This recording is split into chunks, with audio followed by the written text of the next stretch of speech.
Welcome to classic English lesson 2। যথারীতি আমি সজীব আপনাদের সঙ্গে রয়েছি। আমাদের আজকের বিষয় ওয়ার্ডস ইন ডিটেলস। ওয়ার্ডসের সঙ্গে related syllables, parts of speech, number এবং জেন্ডার সম্পর্কে আমরা আজ ধারণা নিব। তো চলুন শুরু করা যাক। আমরা জানি সাধারণত কয়েকটি লেটার্স মিলে একটি ওয়ার্ড হয়।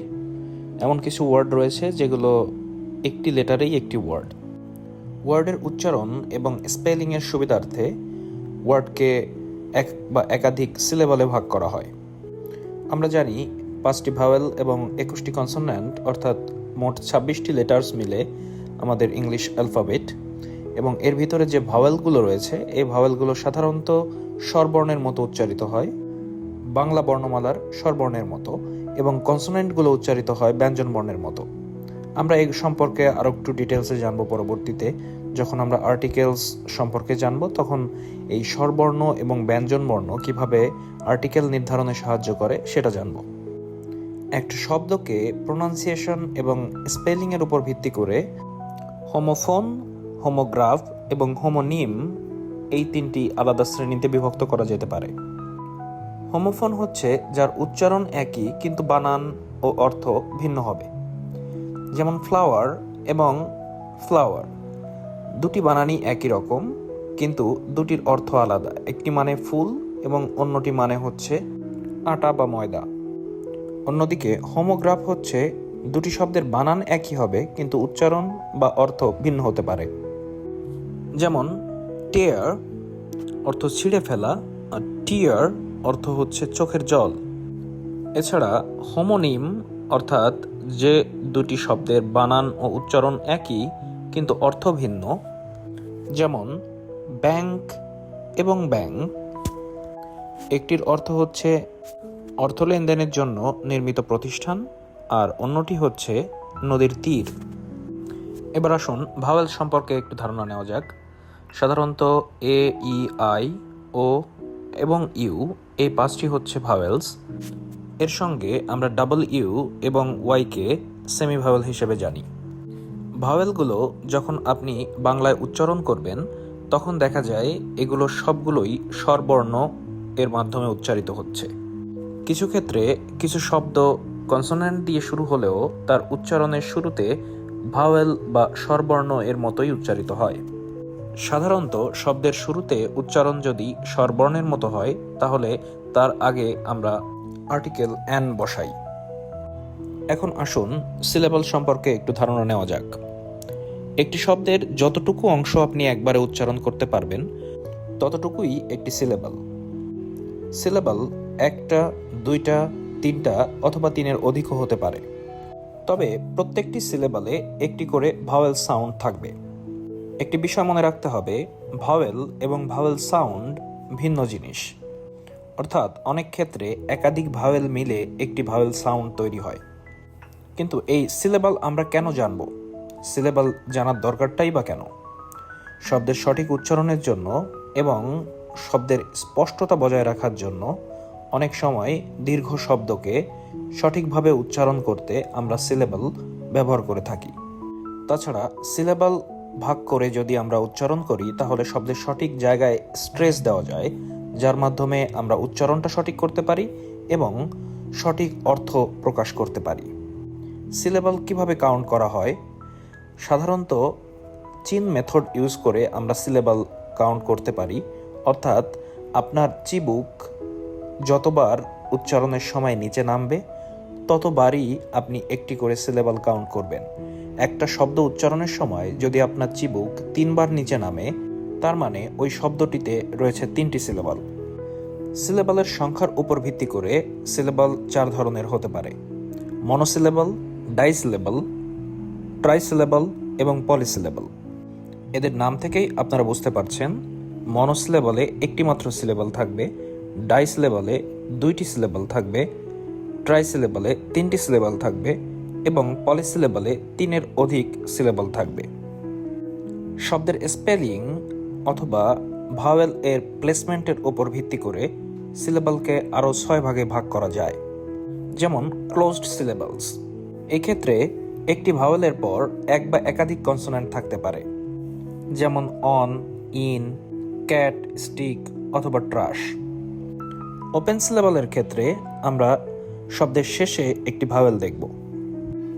উদাহরণস্বরূপ মি, সো, শি ইত্যাদি। সাইলেন্ট ই সিলেবল নামেও একটি সিলেবল রয়েছে, যেখানে একটি ভাওয়েল থাকবে, এরপরে একটি কনসোনেন্ট থাকবে এবং তারপরে একটি ভাওয়েল অর্থাৎ ই থাকবে, যেটা সাইলেন্ট থাকবে, অর্থাৎ উচ্চারণ ক্ষেত্রে এই ই এর উচ্চারণ হবে না। যেমন হেইট, মাইল, হোল, গ্রেপ ইত্যাদি। এরপরে রয়েছে ভাওয়েল টিম সিলেবলস, অর্থাৎ দুইটি ভাওয়েল একটি টিম আকারে বসে একটি সাউন্ড করবে। যেমন ওয়েট, এখানে এ এবং আই দুইটি ভাওয়েল মিলে একটি ভাওয়েল সাউন্ড তৈরি করেছে। এছাড়া রয়েছে আর কন্ট্রোলড সিলেবলস, সেখানে একটি ভাওয়েলের পর আর বসে ভাওয়েলটির উচ্চারণই পরিবর্তন করে দেয়, যেমন কার, বার, টার ইত্যাদি। সবশেষে রয়েছে কনসোন্যান্ট এল ই সিলেবলস। এই ক্ষেত্রে কনসোন্যান্টের পরে এল ই একসাথে বসে এবং এটার উচ্চারণ হয় অল বা ইউএল এর মতো, যেমন টার্টল, লিটল, শাটল ইত্যাদি। শব্দকে ক্লাসিফাই করার জন্য আমরা পার্টস অফ স্পিচ দেখে থাকি। একটা স্পিচ বা কোনো একটি সেন্টেন্স যদি আপনি বলেন, তাহলে সেন্টেন্সের প্রত্যেকটা শব্দই কোনো না কোনো পার্ট অফ স্পিচ হবে। আমরা 8 ধরনের পার্ট অফ স্পিচ পেয়ে থাকি, যেমন noun, pronoun, adjective, verb, adverb, preposition, conjunction এবং ইন্টারজেকশন। আমরা এই ক্লাসে সংক্ষেপে এদের সম্পর্কে জানব, পরবর্তীতে এর প্রত্যেকটি পার্ট সম্পর্কে আমরা ডিটেলসে জানব। নাউন হচ্ছে একটি নেমিং ওয়ার্ড, অর্থাৎ এর মাধ্যমে কোনো একটা নাম বোঝাবে। প্রোনাউন হচ্ছে সাবস্টিটিউটিং ওয়ার্ড, অর্থাৎ এটা নাউনের সাবস্টিটিউট হিসেবে বসে। নাউনের পরিবর্তে এই প্রোনাউনগুলো আমরা ইউজ করে থাকি। অ্যাডজেক্টিভ হচ্ছে কোয়ালিফাইং অথবা মডিফাইং ওয়ার্ড। অ্যাডজেক্টিভ নাউন বা প্রোনাউন সম্পর্কেই কোনো একটি বাড়তি তথ্য দিবে, সেটা ভালোও হতে পারে, খারাপও হতে পারে। ভার্ব হচ্ছে ডুইং ওয়ার্ড, অর্থাৎ এ দিয়ে কোনো কিছু করা বোঝাবে। অ্যাডভার্ব যেটি হচ্ছে verb modifying word, that means adverb দিয়ে ভার্বটি কিভাবে সংগঠিত হলো সেটাই বোঝাবে। প্রিপোজিশন এবং কনজাংশন দুটি অ্যাডিং ওয়ার্ড, অর্থাৎ এই দুইটির কাজই হচ্ছে শব্দ অথবা ফ্রেজ অথবা ক্লজকে অ্যাড করা। প্রিপোজিশন দ্বারা সাধারণত শব্দ এবং ফ্রেজ অ্যাড করা হয়, আর কনজাংশন দ্বারা ক্লজেসও অ্যাড করা হয়ে থাকে।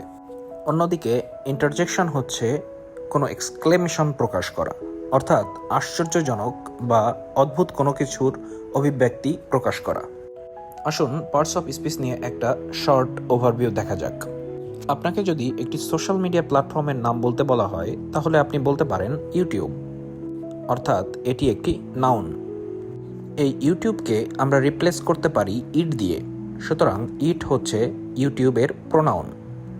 নাউন ইউটিউব এবং প্রোনাউন ইট সম্পর্কে আমরা যদি কোনো এক্সট্রা তথ্য দিতে চাই, তাহলে আমরা বলতে পারি এটা একটি হেল্পফুল, হার্মফুল, ডিজিটাল, কস্টলি অথবা মডার্ন প্ল্যাটফর্ম।